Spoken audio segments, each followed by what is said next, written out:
है। संभवतः इसी कारण गुजराती में इसे अंग्रेजी के नवील शब्द के साम्य पर नवलकथा कहा जाता है। फ्रांस में इसी के लिए नोवासा शब्द का प्रयोग होता था, क्योंकि इस विधा में जीवन के यथार्थ का चित्रण किया जाता है। इटली में इसके लिए नोवेल शब्द का प्रयुक्त होता है। नोवेल में कथा संक्षिप्त, यथार्थ प्रधान, परंतु छंदबद्ध होती थी। अंग्रेजी में इन्हीं का अनुवाद हुआ, अतः इटली से आया हुआ नेविल अंग्रेजी में नवील के रूप में प्रयुक्त होने लगा। इसके पूर्व गद्य कथाओं के लिए अंग्रेजी में फिक्शन शब्द प्रचलित था, जिसका अर्थ गल्प या कथा होता था। उपन्यास उत्पत्तिलंभ अर्थ, यानी कि उपन्यास की उत्पत्ति किस तरह से हुई। उपन्यास शब्द उपसर्ग पूर्व न्यास शब्द से बना है। उपन्यास शब्द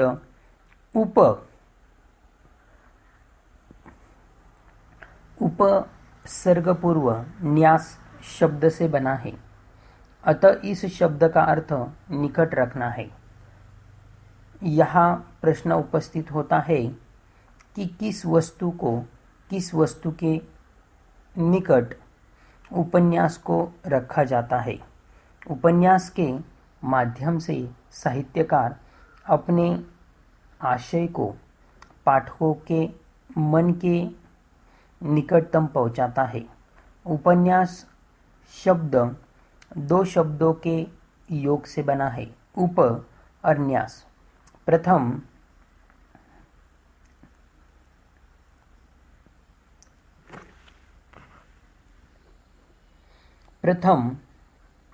शब्द उप, जो उपसर्ग है, इसका अर्थ होता है सामने या समीप, संगति या युक्ति द्वारा युक्त दूसरा शब्द है। न्यास, जिसका अर्थ होता है दोहर, धाती और रखना। इस प्रकार उप अधिक न्यास यानी कि उपन्यास शब्द बना।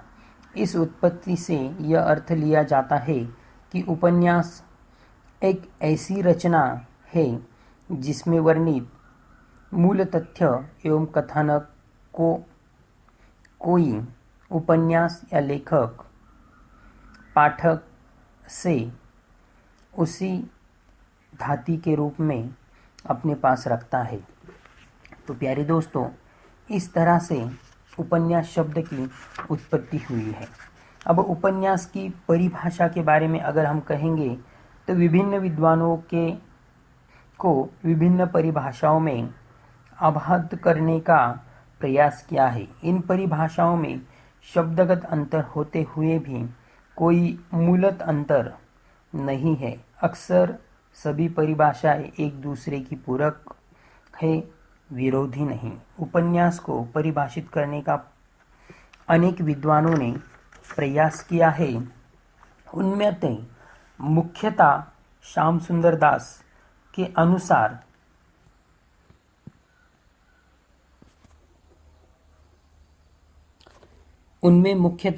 डॉक्टर श्याम सुंदर दास के अनुसार उपन्यास मनुष्य के वास्तविक जीवन की काल्पनिक कथा है।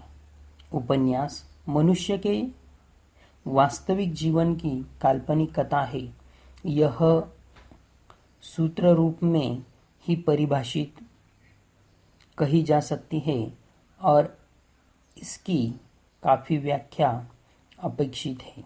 दूसरा, उपन्यास सम्राट मुंशी प्रेमचंद के अनुसार मैं उपन्यास को मानव चरित्र का चित्रण मानता हूँ। मानव चरित्र पर प्रकाश डालना ही उपन्यास का मूल तत्व है।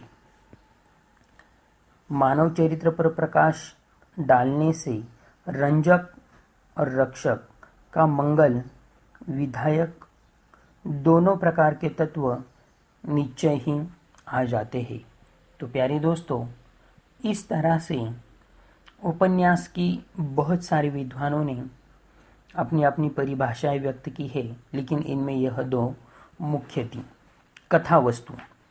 उपन्यास का पहला तत्व कथा वस्तु है। उपन्यास के कथानक वैयक्तिक और सामाजिक जीवन में बिखरे पड़े हैं। उपन्यास की रचना में कथा वस्तु मुख्य ढांचे का काम करता है। उपन्यास में कथा वस्तु मुख्य ढांचा यानी कि साझे का कार्य करता है। उपन्यास का कथानक जीवन के किसी भी पक्ष से चुना जा सकता है, किंतु घटनाओं का संयोजन कुछ इस प्रकार से होना चाहिए कि कथा वस्तु पाठक के मन को अभिभूत कर दे। यह तभी संभव है जबकि कथा वस्तु की समस्त घटनाएं परस्पर जुड़ी हुई हो तथा उनका विकास सहज तथा स्वाभाविक गति से हो। उपन्यासकार को समस्त घटनाओं का संयोजन बहुत ही नाटकीय ढंग से करना होता है ताकि पूरे उपन्यास में पाठक का कौतूहल लक्ष्य केंद्रित बना रहे। कथा वस्तु को प्रस्तुत करने की विधा शैली हो सकती है। उसमें वर्णनात्मक शैली, आत्मकथनात्मक शैली, पात्रात्मक शैली, मनोविश्लेषणात्मक शैली, डायरी शैली आदि उपन्यासकार अपने उपन्यास में इनमें से किसी एक अथवा अनेक का प्रयोग सुविधा अनुसार करते हैं। उसका लेखक मुख्य लक्ष्य पाठक को प्रभावित करना होता है। उपन्यास का कथानक यथार्थ जीवन को प्रतिबिंबित करने वाला होना चाहिए। देखिए प्यारे दोस्तों, उपन्यास व्यक्त करने के बहुत सारे तरीके हैं, जैसे कि वर्णनात्मक शैली। उदाहरण के तौर पर मैं बताना चाहूँगा, अगर आपको किसी घटना का, किसी वस्तु का आपको दूसरों के सम्मुख बताना है तो आप वर्णनात्मक शैली का ही प्रयोग करोगे। क्यों? क्योंकि वह चीज़, वह घटना आपने अनुभूत की है, इसीलिए आप उसका क्या करेंगे? वर्णन करेंगे। दूसरा उदाहरण, आपने एक आध फिल्म देखी और आपके सहेली ने, आपके दोस्त ने नहीं देखी, तो उसकी स्टोरी आप उसे बताते हो। आप किस तरह से बता सकते हो? किस लिहाज से बता सकते हो? क्योंकि आपने वो फिल्म देखी है, इसीलिए। तो चलिए दोस्तों, आगे बढ़ते हैं। कथानक में मौलिकता, कौशल्य, संभवता, सुसंगठनता तथा रोचक आदि गुण आवश्यक है। पात्र तथा चरित्र चित्रण। देखिए प्यारे दोस्तों, कहानी हो, नाटक हो, उपन्यास हो या अन्य विधा हो, उसमें पात्रों के सिवा कुछ भी संभव नहीं है। इसीलिए उसमें मुख्य पात्र होना भी अनिवार्य है। कथानक और चरित्र का बड़ा घनिष्ठ संबंध होता है। उपन्यासकार पात्रों के माध्यम से ही कथा वस्तु को विकसित करता है।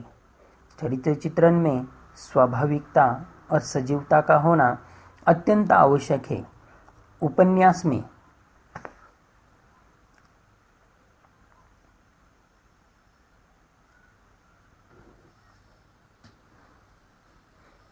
स्वाभाविकता और सजीवता का होना अत्यंत आवश्यक है।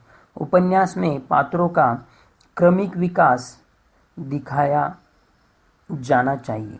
प्रेमचंद जी उपन्यास को मानव जीवन का चित्र मानते हैं। इसीलिए मानव या पात्रों के अंतर्गत तथा बाहरी जगत की झांकी प्रस्तुत करना उपन्यास का मुख्य कार्य होता है। भले ही आप उपन्यास में काल्पनिक पात्र लो, जब आप टीवी सीरियल देखते हो या टीवी सीरियल पर कोई नाटक देखते हो तो उसमें शुरू में ही दिखाया जाता है कि यह घटना काल्पनिक है एवं यह पात्र भी काल्पनिक है। तो उसी लिए कुछ पात्र हमें काल्पनिक भी बनाने पड़ते हैं। तो इस तरह से पात्र और उन पात्रों का चरित्र चित्रण यह उपन्यास में अहम भूमिका निभाते हैं। उपन्यास में कुछ पात्र केंद्रीय होते हैं जिनके इर्द गिर्द उपन्यास की सारी कथा घूमती रहती है और इन्हें ही मुख्य पात्र कहते हैं। दूसरे गौण पात्र होते हैं जो मुख्य पात्र से किसी न किसी रूप में संबंधित रहते हैं। चरित्र चित्रण की दृष्टि से कुछ पात्र तो बदलती हुई परिस्थितियों के अनुकूल अपने आप को बदल लेते हैं। इन्हें यथार्थवादी पात्र कहते हैं। कुछ पात्र किसी भी परिस्थिति में नहीं बदलते, इन्हें स्थिर पात्र कहते हैं। कुछ पात्र अपने वर्ग का प्रतिनिधित्व करते हैं, उन्हें वर्गात पात्र कहते हैं। जबकि अलग व्यक्तित्व रखने वाले पात्रों को व्यक्तिगत पात्र भी कहा जाता है। अगर हम चरित्र चित्रण की दृष्टि से देखेंगे तो चरित्र चित्रण करते समय उपन्यासकार अपने पात्रों को परिस्थितियों में डालता है। उपन्यासकार पात्र के अंतर्गत प्रवेश करता है तथा उसकी भीतरी दुनिया की खोज भी करता है। यह चरित्र मनोविश्लेषणात्मक कहलाता है। इस विश्लेषण में पात्र का चरित्र बड़ी सूक्ष्मता से उभरता है तथा उसका असली रूप प्रकट हो जाता है। चरित्र चित्रण की विभिन्न पद्धतियाँ प्रचलित है, किंतु मुख्य रूप से वर्णनात्मक प्रणाली और अभिनयात्मक प्रणाली ये दोनों पद्धतियाँ प्रचलित है। देखिए प्यारे दोस्तों, वर्णनात्मक प्रणाली और अभिनयात्मक प्रणाली ये दोनों पद्धतियाँ प्रचलित है। उपन्यासकार को यथासंभव दोनों से समुचित लाभ उठाना चाहिए। सामान्यतः चरित्र 4 प्रकार के होते हैं: वर्ग प्रधान चरित्र, व्यक्ति प्रधान चरित्र, आदर्श चरित्र, यथार्थ चरित्र। वर्ग प्रधान चरित्रों में जाति विशेषताओं की विशेषताएं होती हैं। व्यक्ति प्रधान चरित्रों में स्वतंत्रता रूप से व्यक्तिगत विशेषताएं अंकित की जाती है। आदर्श चरित्र में किसी पात्र विशेष के जीवन में यथार्थवादी दृष्टिकोण को प्रतिष्ठा की जाती है और यथार्थवादी चरित्रों में पात्र विशेषण के माध्यम से जीवन की यथार्थता का अंकन किया जाता है। इसमें पात्र देव, अनुसार, मानव अथवा किसी भी कोटि के हो सकते हैं। अगला है कथोपकथन या संवाद। व्यक्तित्व के उद्घाटन में संवाद या कथोपकथन का महत्व अनन्य साधारण है।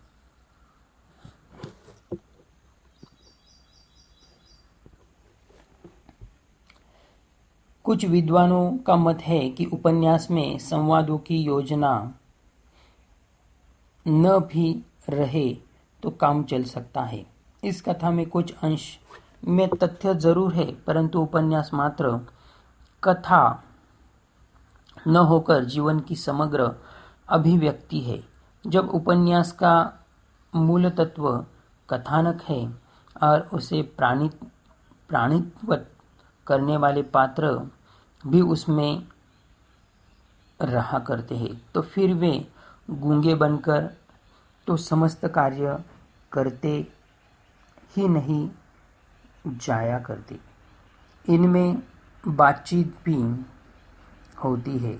सजीवता का प्रतिपादन करने के लिए संवादों की योजनाएं निश्चित ही आवश्यक है।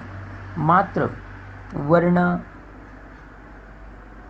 एक तो उपन्यास को इतिहास बना देगा, दूसरे उसमें सजीवता और विश्वसनीयता भी नहीं रहने देगा।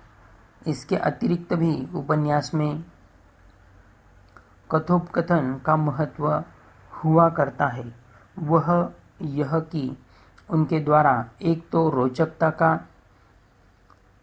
रोचकता का आधान होता है, दूसरे अनेक प्रकार के व्यवहारिक तत्वों का संसाधन भी संभव हुआ करता है। उपन्यास के संवाद चरित्र के प्रकाशन तभी हो सकते हैं जबकि वे चिंतन से अधिक जुड़े हो। चिंतन यानी कि जब हम किसी चीज पर विचार मंथन करते हैं, सोचते हैं, चिंतन करते हैं, उसी तरह से अधिक जुड़े होते हैं।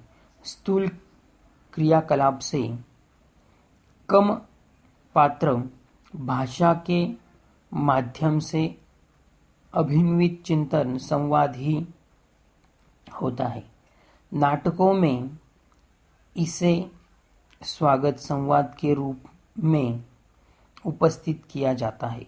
रंगमंच की मर्यादा के कारण वह अस्वाभाविक हो उठता है, किंतु उपन्यास में उसका महत्व असाधारण है। उपन्यास में संवादों को रखने की स्थिति में कुछ बातों पर ध्यान देना जरूरी है। संवादों का रूप पात्र की परिस्थिति के अनुकूल होना चाहिए। इसके अतिरिक्त दूसरी बात यह है कि वे पात्र के स्वर के भी अनुकूल हो। पात्रानुकूल नकली नहीं होनी चाहिए। उदय शंकर भट्ट के सागर लहरें और मनुष्य के कोंकणी पात्रों के संवाद नकली भाषा में लिखे गए हैं। आंचलिकता का समावेश करने के आग्रह के कारण यह दोष आया है। वास्तव में यह है कि आंचलिक शब्द का अर्थ प्यारे दोस्तों यह होता है कि किसी विशेष क्षेत्र को लेकर जो कहानी, उपन्यास, एकांकी लिखी जाती है। अभी विशेष क्षेत्र अगर हम कहेंगे कि गोदावरी का उगम स्थान यानी कि त्र्यंबकेश्वर, इस क्षेत्र विशेष को, इस आंचलिकता को लेकर जो भी काव्य लिखे जाते हैं उसे हम आंचलिकता कहते हैं। भाषा के माध्यम से भी अभिव्यक्त करने का आग्रह हो तो अपनी ही भाषा से संबंधित आचलन की विषय बनना चाहिए। इसीलिए डॉक्टर मिश्र ठीक ही कहते हैं, अचल का वैशिष्ट्य तभी है जब वह अपना है, उसको छूने में चोरी नहीं है। दूसरे के अचल की छीना झपटी का प्रभाव कुछ अच्छा नहीं हो सकता। इसीलिए पात्रों के संवादों में स्वाभाविकता का होना अधिक आवश्यक है। सुंदर संवादों की निम्नलिखित विशेषताएं होती है। 1. संवाद पात्रों के चरित्र चित्रण में सहायक हो। 2. संवाद पात्रों की कथा वस्तु को आगे बढ़ाने वाला हो। 3. संवाद आकार में संक्षिप्त हो। 4.